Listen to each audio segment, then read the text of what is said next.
রাজধানীর উত্তরায় milestone school and কলেজে প্রশিক্ষণ বিমান বিধ্বস্তের ঘটনায় ঘটনাস্থল পরিদর্শনে গিয়েছিলেন অন্তর্বর্তী সরকারের আইন বিষয়ক উপদেষ্টা ড আসিফ নজরুল।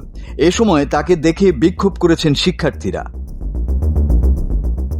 জানা যায়, মঙ্গলবার সকাল 10:30টার দিকে মাইলস্টোন স্কুল অ্যান্ড কলেজের দুর্ঘটনা কবলিত হায়দার আলী ভবন পরিদর্শন শেষে বের হওয়ার সময় উপদেষ্টা আসিফ নজরুলের পথরোধ করেন শিক্ষার্থীরা। এ সময় তাকে লক্ষ্য করে শিক্ষার্থীরা ভুয়া ভুয়া স্লোগানে ফেটে পড়ে।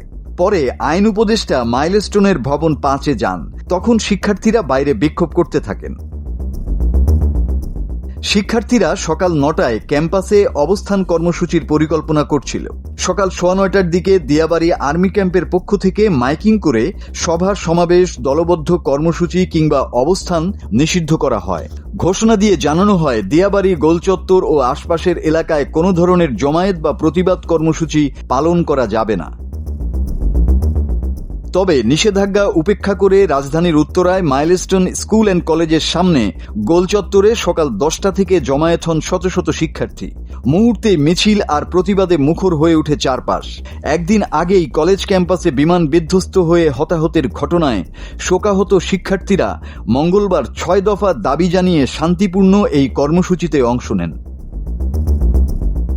নিহতদের সঠিক নাম ও পরিচয় প্রকাশ, আহতদের সম্পূর্ণ নির্ভুল তালিকা, শিক্ষার্থীর পরিবারকে ক্ষতিপূরণ, বিমান বাহিনীর ব্যবহৃত ঝুঁকিপূর্ণ ও পুরনো প্রশিক্ষণ বিমান বাতিল করে আধুনিক ও নিরাপদ বিমান চালুসহ বিভিন্ন দাবিতে শিক্ষার্থীরা বিক্ষোভ করছেন।